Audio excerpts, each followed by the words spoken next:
Oh man, word problems. These things are completely impossible. Hey Ari, what's wrong? I got word problems and they're hard. I'm sorry. Well, I was just going to do some work with my second graders on word problem solving, and we might have some tips that might help you. Do you want to join us? Great, can you show them to me? You bet. This week, second graders, we are going to continue to work with solving word problems. Last week, we reviewed what it means to visualize when you're reading a word problem and then use a tape diagram to show what you visualized. This week, we're going to continue on adding to the steps that we know to use when we're solving word problems. This week, we're going to put it all together by focusing on solving and checking word problems. Here are the steps to solving word problems. We read the problem. Then we reread to visualize. Then you choose a tape diagram or bar model that matches what you visualized.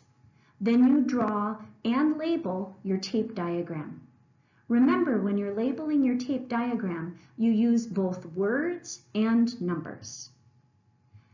After you've drawn and labeled your tape diagram, then you look at the tape diagram and think about, what do you know? That will help you answer the question, what do you need to do to solve? After you've used your tape diagram to figure out your strategy, then you go ahead and solve. And finally, you check your work. Like I said, we're going to really focus on that solving and checking today.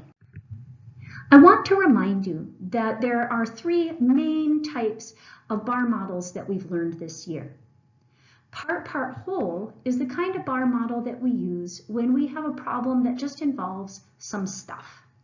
Sometimes we know the two parts and we need to put them together to find the whole. Sometimes you know how much stuff you have and what one part of it looks like, but you have to subtract the part that you know from the whole to figure out the part that you don't know. A start, change, end tape diagram looks just like a part-whole tape diagram. The only difference is we use this kind of tape diagram when we have a word problem that involves action. You still have two parts, but one of those parts is either being taken away or one of those parts is being added.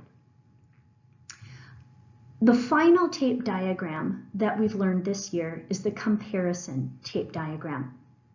A comparison tape diagram is what we use when we have two amounts and we either know the difference or need to figure out the difference between those two amounts.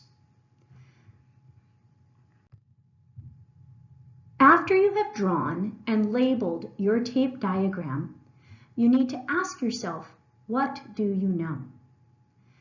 When you look at the tape diagram, you will see whether you need to add or subtract. If you have a tape diagram that is part-whole or start, change, end, and you know two parts, you will need to add those two parts together to find the whole. If you have a comparison problem where you know the small quantity and you know the difference, in this example, the small quantity is 13, and the difference is 14 more. You need to add that small quantity to the difference to figure out how long or how much the large quantity is. When you look at your tape diagram, you will know that you need to subtract if you have a start, change, end, or part-whole problem where you know one part and you know the whole. When we look at this example, we know the whole is 21 cans. We know that Mom got some new cans of soup. And we know that she already had 14 cans. Even though the problem shows us that Mom is buying new cans, since we don't know how many cans she bought, that is a missing part. So even though she's buying cans, we still need to subtract. The whole is 21 cans.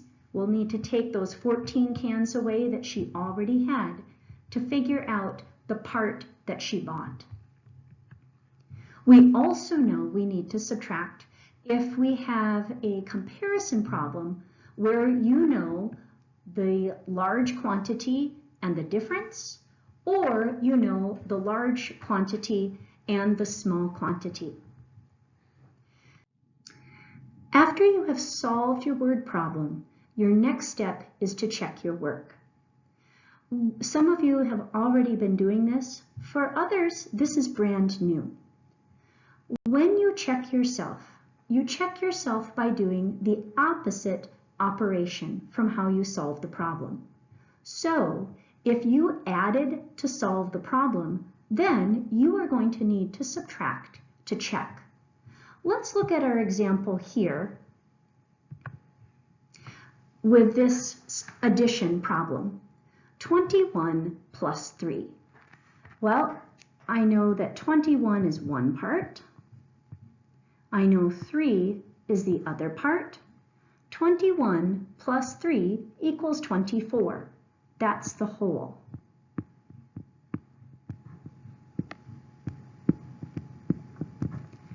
So if that's the work I needed to do to solve the problem, to check to make sure my work is accurate, I need to do the opposite operation.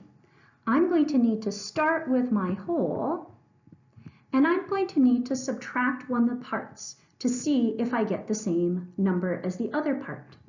So if I start at 24 and subtract 21, yes, 3 is correct. I now know that my work is accurate. If I solved my word problem by subtracting, then I need to use the opposite operation, in which case adding, in order to solve the problem. So if I needed to solve 17 minus 5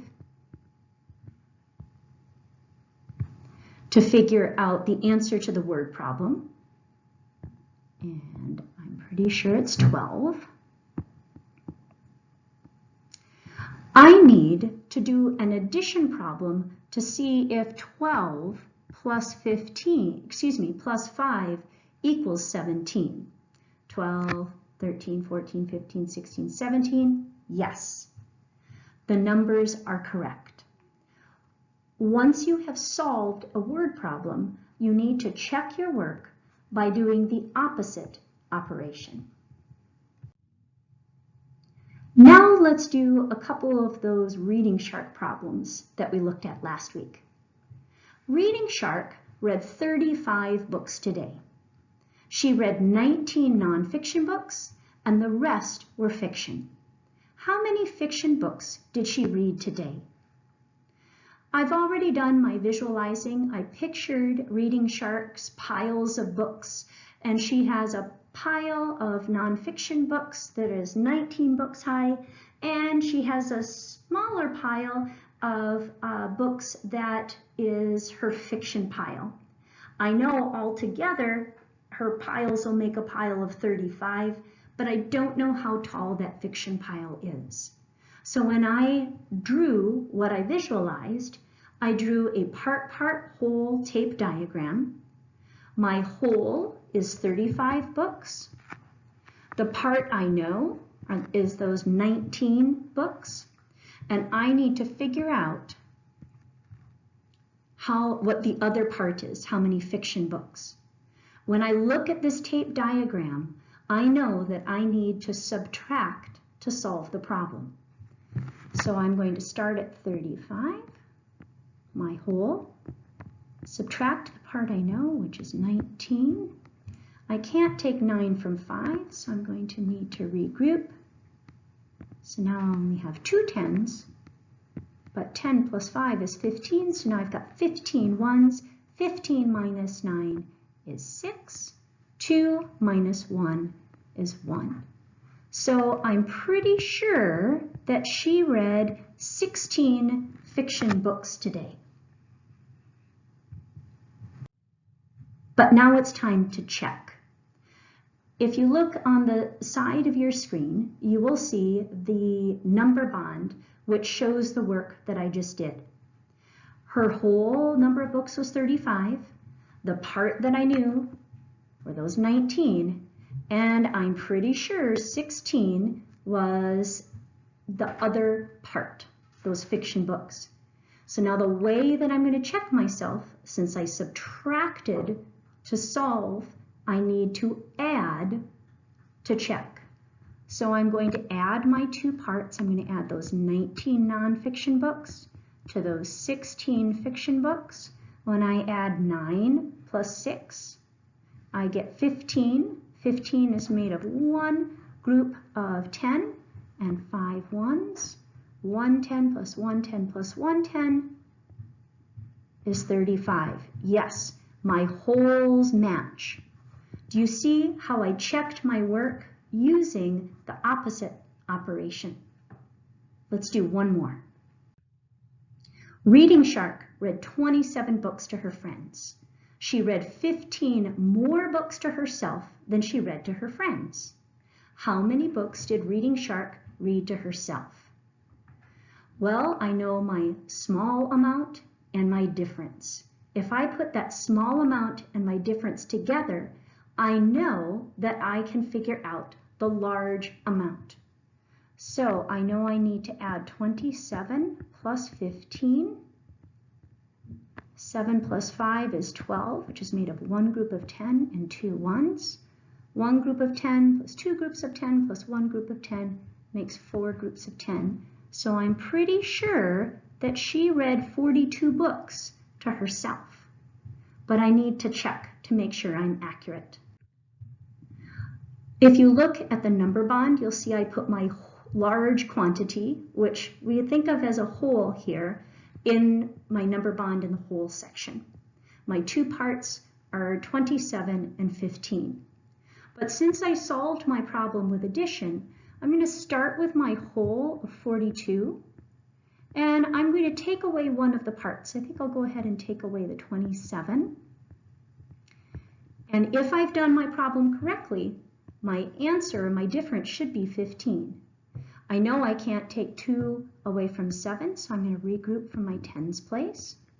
So I'll only have 3 tens, but now I have 12 ones. 12 minus 7 is 5. 3 minus 2 is 1. I get a difference of 15, which matches my part.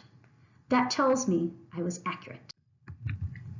This week, you're going to continue to work on solving word problems.